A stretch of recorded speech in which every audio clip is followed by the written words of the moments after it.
Hello and welcome to Coffee Time with Abcadeas. I am your host, Abcadeas, and this is the show where you might, keyword might, just see me take a sip of this coffee here, but more or less I just rant about anything and everything that interests me.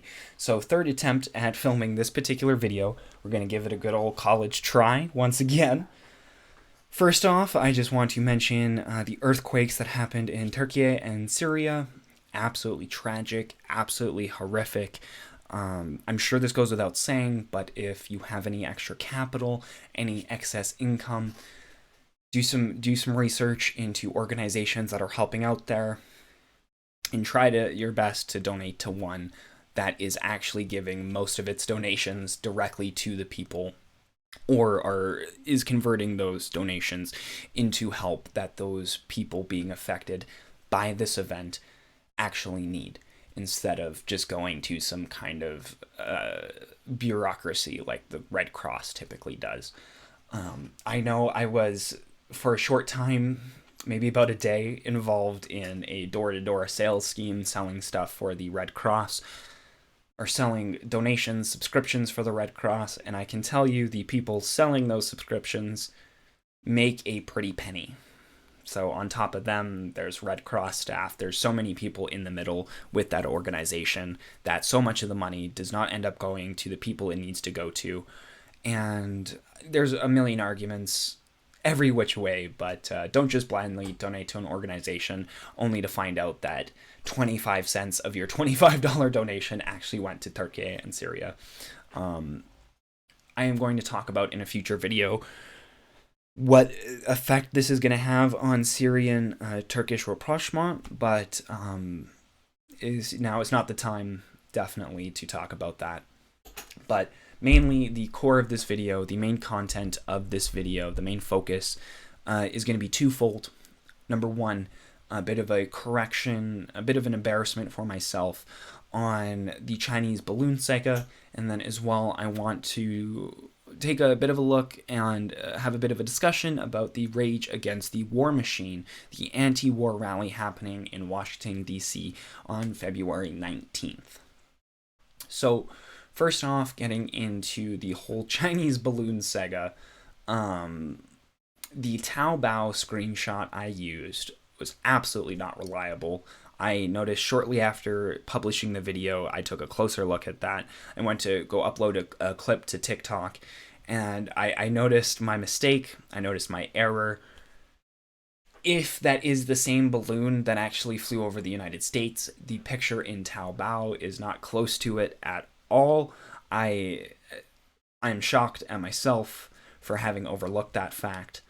But definitely that screenshot on Taobao is not authentic. It's not reliable. It may be an authentic screenshot from Taobao, but it is not of that same balloon that was flying over the United States. So all this speculation I made attached to that should be thrown out of the window. I still kind of stand by the idea that there is still a possibility it was a meteorological craft for scientific purposes, but it is a bit more questionable, especially because of the couple other facts I'm going to add into this. I do feel the need to mention I did try to verify that Taobao screenshot before making that video. I used my Google Lens, copy-pasted the Mandarin text into Taobao, and I was met with a login screen. As I don't really read or understand Mandarin that well, I know a couple phrases, I can read a couple words, but nothing to the extent of using a website that is in Mandarin. My understanding and my knowledge of Taobao is that you do require a Chinese citizenship to actually order things from that website, but I could be completely wrong. I had seen the screenshot posted in quite a few places. I hadn't seen it refuted once. Most people were going along with accepting that it was a completely legitimate screenshot, but it is my job here as a political ranter on YouTube. I don't want to call myself an analyst because I am self taught. I don't have the qualifications necessary to really label myself as an analyst, but it is my job doing what I'm doing here to have a more thorough eye to look more closely at these things. So, first and foremost, I apologize. It has created a permanent mark inside of my brain, this permanent embarrassment, to never do something like this again. So I think overall this will be a positive experience for me going forward. It's something that's always going to be in the back of my brain when I'm just using a single screenshot or even a single source. I'm going to do a bit of extra due diligence to verify that source, and I just want to first and foremost apologize for that. But going a little further, comment I got from a viewer, Thomas Terrence. I'm not going to go over it verbatim like I did with my previous comment response from him, but he made a couple important points that I have also verified since, and I've read a couple pieces of media about. But I was making speculation that the balloon itself, even if it was for espionage purposes, that it generally wouldn't have any capability that the satellites deployed to orbit, that the balloon wouldn't have any capabilities that those satellites don't. And that is fundamentally incorrect. Even with, according to Thomas, as well as a piece of media I've read, U.S. keyhole satellites were the main spy satellites for the United States for decades, and they had Hubble-sized telescopes, so very, very large telescopes. They were orbiting a very short distance above the Earth's surface, only a few hundred kilometers up, and even despite having a few dozen, it couldn't give 24-hour coverage of the targets it was actually looking at, I guess I should say. And obviously, the closer the satellite is to the Earth itself, the less it can see, but the more accurate information it can collect. So theoretically, if the Chinese wanted to gain some intelligence, this balloon could have given them some more intelligence than what they could have just regularly ascertained or gathered through their regular espionage procedures and equipment. So there is definitely a line of reasoning that the Chinese government could have, the Communist Party of China could have gained something from flying this balloon over America. There is some speculation that it was more or less a provocation from the Chinese, perhaps in response to Pelosi's visit to Taiwan. That, I think, is a bit more up in the air. One thing I have seen regarding this, I have been looking for verification, but I haven't been able to find it. So I won't say it again with any authority. This is an unverified claim, but apparently those kind of balloons and systems are commercially available. Like, they're not available in retail, but they're available to different corporations, research firms. I'm not sure if that is only inside of China. From the claims I've seen, it does involve quite a few other countries that can purchase and import these types of balloons. But with that being said, none of that I can verify. So in the spirit of what I was saying earlier, I'm not going to present that as absolute fact, but I just thought it was worth mentioning.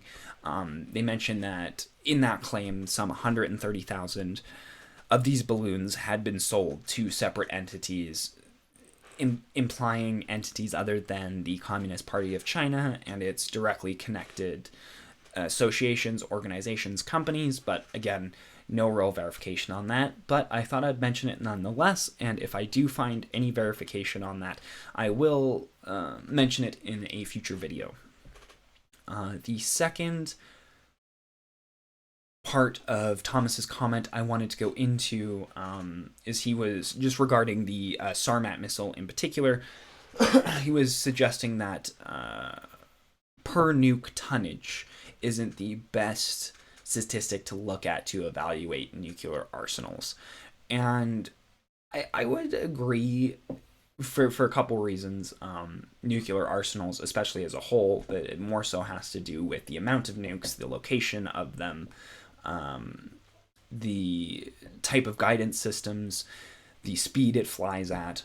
But the point I was trying to make there, or rather, the point I was trying to counter, was the idea that if Russia had a weapon that could kill us all, we would already be dead. To my knowledge, to my verification as well, the Sarmat can carry a 10-ton payload. I haven't been able to verify what the American B-83, the payload that can carry. The only statistic I can really find in regards to that is that it is 1,100 kilograms total, the actual weight of the missile, so I imagine it would have trouble getting up to a 10-ton payload, or even close to anywhere near half of that type of payload, but again, that is all speculation. But the analysis I have seen on the Sarmat missile in particular from Scott Ritter, actually, who I'm going to talk about a bit later in this video, is this decisive opinion that the Sarmat is significantly more powerful than anything the American arsenal has. And not only that, because it's a hypersonic missile that, to my knowledge, and with a bit more research, I haven't found anything that the Americans manufacture that is hypersonic or that can have hypersonic thrusters attached to it. I believe they're called MIRVs. I can't remember exactly what that acronym stands for right now, but to my knowledge, the Americans do not have any hypersonic equivalent, and that is even outside of talking about the payload. Because of the Sarmat's long range, it can fly over the North and South Poles, and the point I was making is that with this missile, Russia has close to first strike capability, meaning that they could strike us before we could hit them back. Obviously, American nuclear submarines put a wrench in that whole equation and almost ensure that no country will ever have first strike capability. But as close as you can get to it, the Russians definitely have a weapon that could kill us all. The question is if they would destroy the human race as we know it by deploying those weapons. That's more so the question, and that's more so how I should have attacked it in that particular response. So, Thomas, I think you're absolutely right in what you're trying to say here, is that I wasn't looking at the right statistic, I wasn't taking the right narrative. I really do appreciate all the corrections, the input, the comments you've left. They have been really helpful for me. And even before your comment, as I was saying before, I saw the Taobao screenshot and I knew I had made a mistake. I considered editing the video and re-uploading it without the screenshot in there, but I thought, in the spirit of transparency and in the spirit of my own personal growth and the growth of my analysis and the growth of this channel, I think it's important to leave that up there, issue the correction, put the correction under the video, put a little pop-up. They're not called annotations anymore, I don't even know what they're called, but put a little pop-up at that point in the video like, hey, I'm talking out my ass here, check this corrected video. But going forward, I'm definitely going to be a lot more thorough, especially with screenshotted resources. And it's a good lesson for me, and I think we just need to move forward from it, and I will make sure that any other correction, any other time I speak out of my ass and I'm completely wrong, I will absolutely admit it in the first video possible. Actually, as a matter of fact, I had another video planned to upload today, but because of this correction, because of this issue, I decided to film this video today. I just thought it was more relevant, this should get out there faster, so here we are. With that, I also want to bookend this video with a bit of a discussion on the Rage Against the War Machine rally happening in Washington, D.C., February 19th. Obviously, me being up here in the Great White North, I don't really have a way to get a passport and a flight booked in 12 days, nor do I have the funds to do that, or else I would totally be there. But if you are in the Washington, D.C. area or close to it, and it's not too much of a hassle for you to travel, if you're a human being that likes breathing air and not living in a nuclear holocaust, I would definitely suggest going to this thing.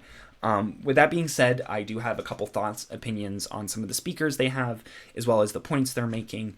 I guess overall, my point with this I totally commend all the speakers, all the organizers. It is absolutely a great thing they're doing. This should help shape public discourse a little bit away from the hysteria that has come out of the U.S. State Department / Ukrainian State Department propaganda around this war.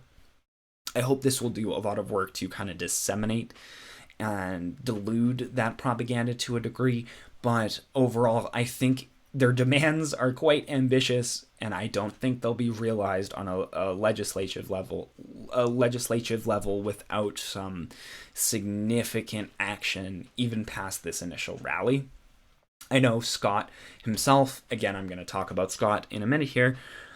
I know he has some plans to create some direct action, coordinating it with the Russian public and the American public to have everybody advocate, organize, protest for disarmament talks or disarmament negotiations. I think that's a super positive thing. We'll have to see how that turns out. But without ranting on for too long, well, let's take a look at the website here. So again, it's called Rage Against the War Machine, happening in Washington, D.C., February 19th. I guess first off, we'll go through their 10-point demands. I'll go through them over here where they're a little more hashed out. And I'll just give some of my cursory thoughts as I go through them.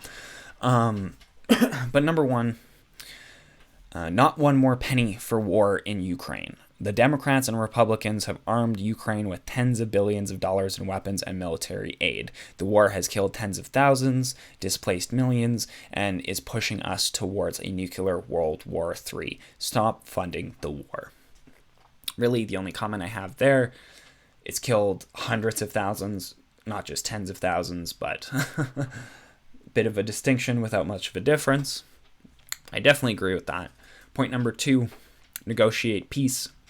The U.S. instigated the war in Ukraine with a coup on its democratically elected government in 2014 and then sabotaged a peace deal between Russia and Ukraine in March 2022. That was the peace talks in Istanbul, by the way. Pursue an immediate ceasefire and diplomacy to end the war. Definitely agree with that. Stop the war inflation.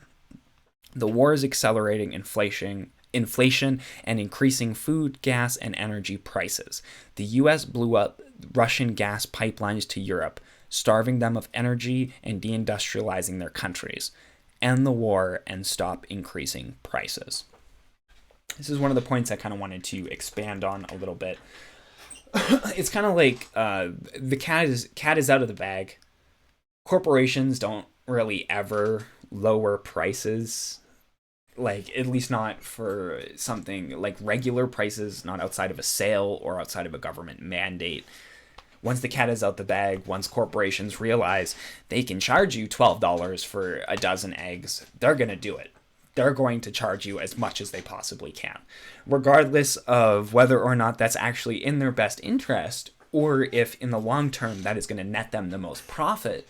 What it is going to do is, on paper, on their ROI analysis, their return on investment analysis, charging 6 times more for every item they sell is going to mean 6 times more profit.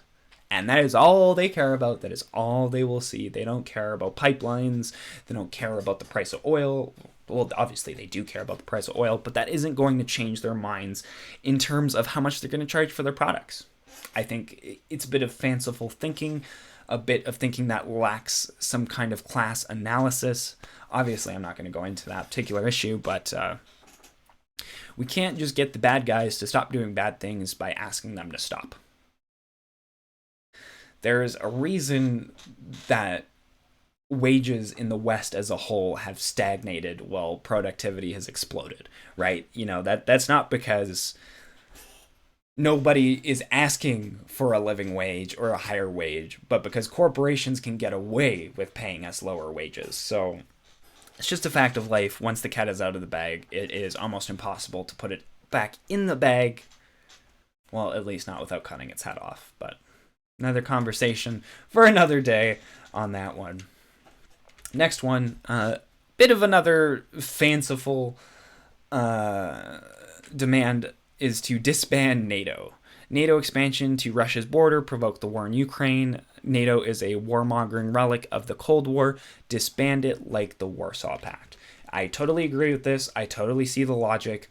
NATO, the North Atlantic Treaty Organization, was founded as a direct counter to the Soviet Warsaw Pact. But again, it's like asking a criminal to stop committing crime. It's just not going to happen.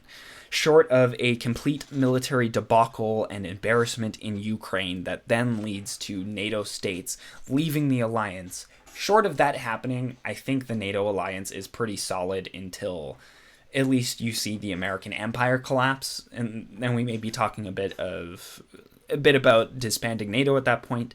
But in general, I think this point, as well as the last point, while I agree with them and while I commend them for making these demands, they are very pie in the sky, very extraordinary.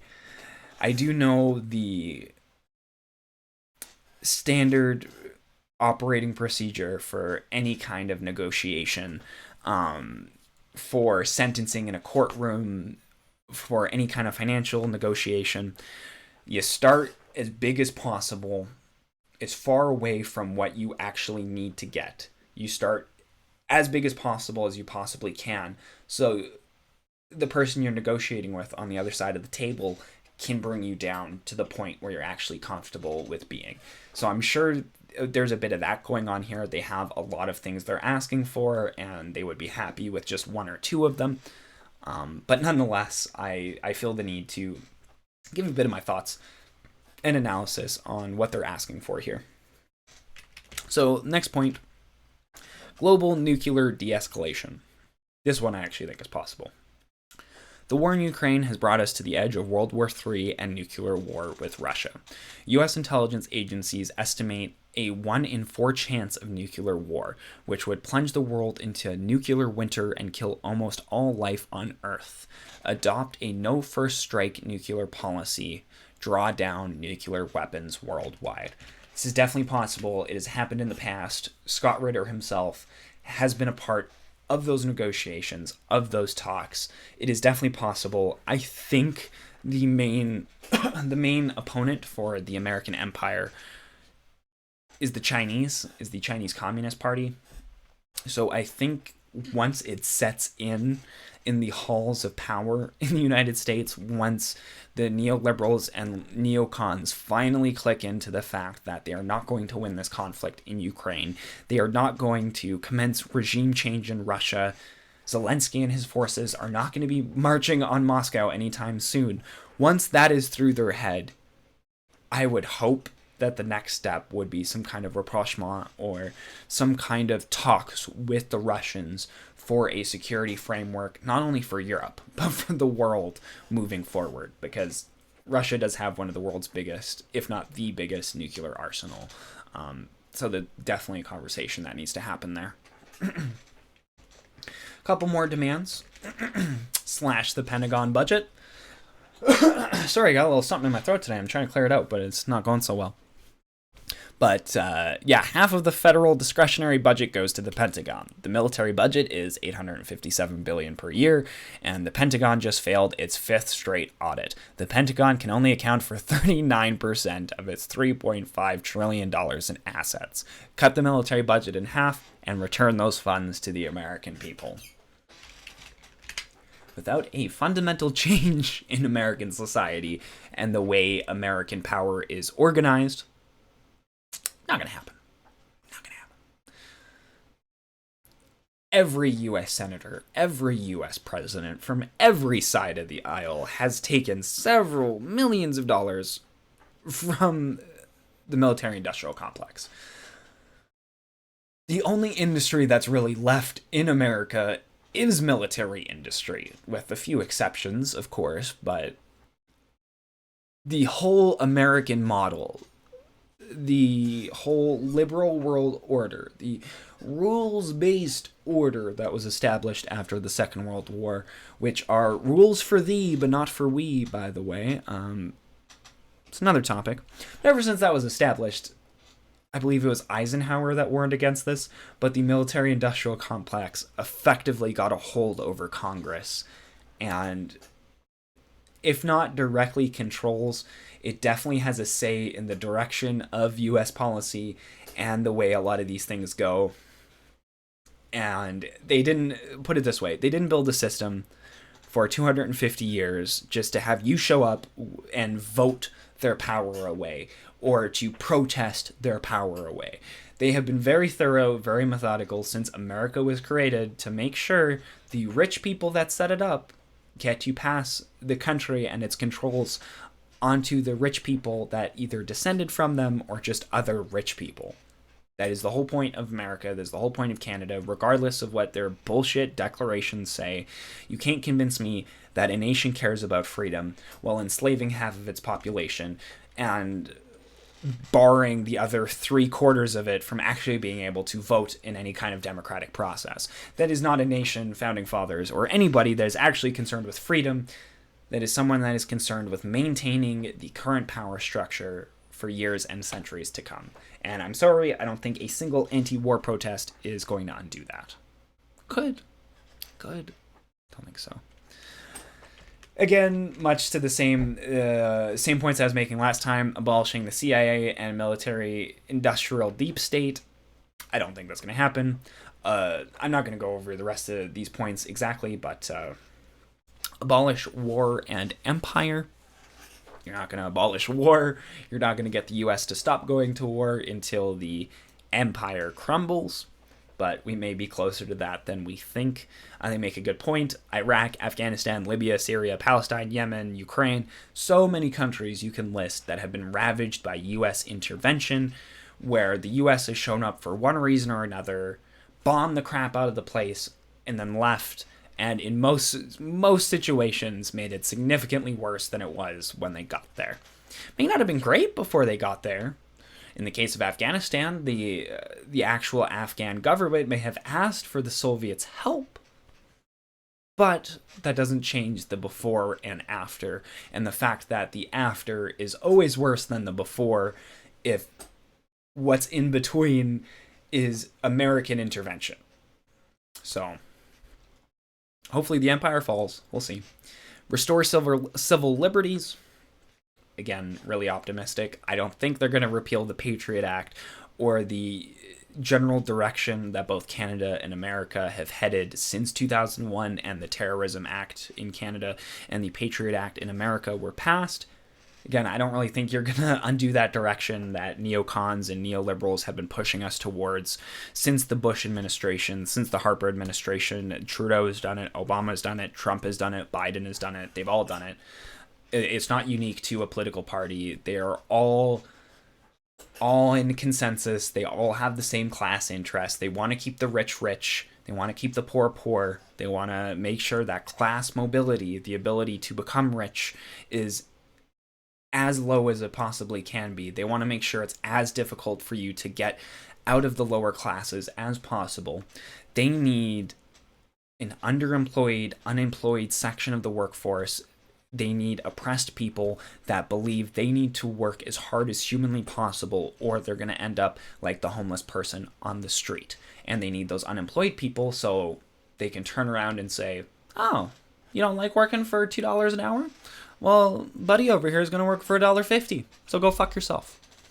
That's what they need, right? That's what the people in power need, is they need some kind of coercive mechanism to keep you working, to keep you diligent. And that all gets tied into this oppressing civil liberties that starts as early as schooling, getting you to show up for 8 hours a day, sit down, shut up, don't ask any questions, listen, do as you're told. You get 2 15-minute breaks and a half hour. And when you go home, you're still kind of obligated to work, actually. There's this thing called homework. Or if your boss calls you while you're off, you should pick up his phone call and do the work he's asking you to do. See how that's kind of connected there? And you see how that's been a part of Western education systems for centuries? I always make the point, the issues in Canada and the issues in America, they didn't start with Biden or Trudeau or Stephen Harper or Brian Mulroney or Jean Chrétien or Obama or Bush. It didn't start with them.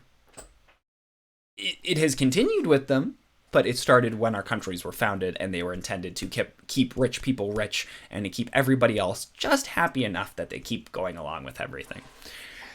And last but not least, I actually think this is a bit of a reasonable demand that they could get met. I'm not entirely sure why the U.S. is so insistent on charging Julian Assange. I know, obviously, it's kind of a mark of embarrassment for the American empire to have this whistleblower just go free and to not be captured and tried and brought up for execution or whatever they want to do. I can see how that's a bit of an embarrassment for the Americans, but to me, that damage is already done. There's no reversing that. There's no capturing Julian Assange the first second you wanted to capture him, right? Like, he's still evaded capture. He's hidden in embassies. He's gone through hell, really, just for telling the American public the truth. So I don't think he should be in prison anyways. But at this point, even if you think he should be in prison, he's some kind of traitor to the American empire. I don't get what hunting him down at this point in spending all these intelligence resources, spending all this money, spending all these legal resources. I really don't get what that accomplishes for the United States. Like, if they're trying to make an example out of him, like, it doesn't fully click to me. I'm sure there's a couple narratives, a couple bits of that story I'm missing, but I just want to say I think that is a very reasonable demand. I think that's one of the demands that may be agreed to if this rally does spark up any commotion inside the halls of Washington per se. But mainly, I think their first two demands, no more money to Ukraine and negotiate peace, are the most likely, although I think they may be fruitless in the end. They may fall on deaf ears, but we'll see. So, next thing I feel the need to talk about here. Already at 30 minutes, so I'm going to try to get through this as quickly as possible. A couple of the speakers here at the event, I definitely don't agree with all these people and all their opinions, but I do agree with their opinions on Ukraine if they are attending this anti-war rally and they are against U.S. intervention in the war in Ukraine, then I absolutely support their opinions, and I just assume that as all these people are going to be speaking at an anti-war rally, that they are against the war. First off, Jimmy Dore, I know he does have opinions on Ukraine I agree with, and he is against this war. He has taken a correct line in his coverage of the Ukraine war. A couple other things about Jimmy Dore I don't really like. He's a bit sensationalist. I don't like some of his views on social issues, but nonetheless, it's great that he's here. Ron Paul, to my knowledge, I don't know very much about the guy, but I was under the impression he was a Republican. He looks like he's a former congressman here, but I was always under the impression that he was on board with the Warhawks in Washington, the hardliners. But I guess not, if he's here. Tulsi Gabbard, a former DNC candidate, left the DNC later last year, I believe, went on Joe Rogan, talked about it a bit. Again, I don't agree with her on every single issue, but I do agree with her on a surprising amount of things. Chris Hedges, great political analyst. He has a great show here on YouTube, is definitely worth the watch. I would love to see him speak. Garland Nixon, regular programs on the Ukraine conflict. He's definitely going to be a great speaker. Max Blumenthal, editor-in-chief of The Gray Zone, which is a great alternative media source if you're looking for something that colors slightly outside of the lines. If you're looking for something that colors slightly outside of the lines of American mainstream media, The Gray Zone is definitely a good place to go. Jill Stein, former Green Party candidate. Tara Reid, I've heard that name before, but I can't quite place it. Former Senate aide, I want to say that was the person that had accused Biden of some things, some misconduct. But I'm not too sure there. I don't want to say that with any certainty. Jackson Hinkle, Again, somebody I don't agree with his social views, but I do believe he's taken a correct line on the war in Ukraine. I don't like his content overall. He's a bit sensationalist. And last but not least, Scott Ritter. So, do you want to say about Scott Ritter? I do value his analysis. It is absolutely crucial in this conflict. And with the kind of future of US and Russia relations, his insight, his experience as a UN weapon inspector, someone that was actually there to negotiate the disarmament treaties between the Soviet Union and America, who was in Iraq negotiating with Saddam Hussein's regime. He definitely has a lot of invaluable experience and insight on this particular issue. That being said, I would be doing a great disservice if I didn't mention the bit of controversy that has arisen, particularly around this event, and particularly about some events in Scott's past. I am personally on the fence about the allegations, about the story, the narrative. There's a lot of things that make it seem as if somebody was trying to frame him for his views, for his positions in the ongoing Iraq conflict. It definitely seems plausible that they would have done this to him if they had that motivation there to begin with, as the first allegations came out around the time that Scott was in direct negotiations with the Iraqi government. But with that being said, I still have to treat these allegations seriously. They're quite horrible allegations. I'm going to link an article on Scott's website of him explaining it himself. So if you want to hear his perspective, definitely go for it. Find some external sources, find a couple people talking about the issue. I'm not here to defend Scott Ritter. I'm not here to say anything other than his analysis and experience is absolutely invaluable, especially in this circumstance. But with that being said, after writing and releasing the article, he was initially taken off the speakers list and he wasn't going to speak at the event, and then apparently they were going to let him speak at the event, but they didn't put him back on the list, and now he's back on the list. So that's all I really know about that particular issue. Again, I'm going to leave a link to that article down below. But regardless of the political affiliations, the backgrounds, the history of the people attending this event, I think it is a really good event, and at the very least, hopefully it can adjust a bit of the rhetoric going around the United States, at least in liberal circles, in support of the US and the Ukrainian line of backing this war basically till the last Ukrainian. I hope this can kind of affect public opinion in some way, shape, or form in a positive direction. But I think they are a bit pie in the sky, kind of shooting for the stars, aiming for the moon with a lot of their demands. But again, I think that's just more of a negotiation tactic, giving the American authorities, giving Congress a lot that they can take off the table and still meet some of these demands and make people happy. But that is all I really had to say on the issues I wanted to talk on today.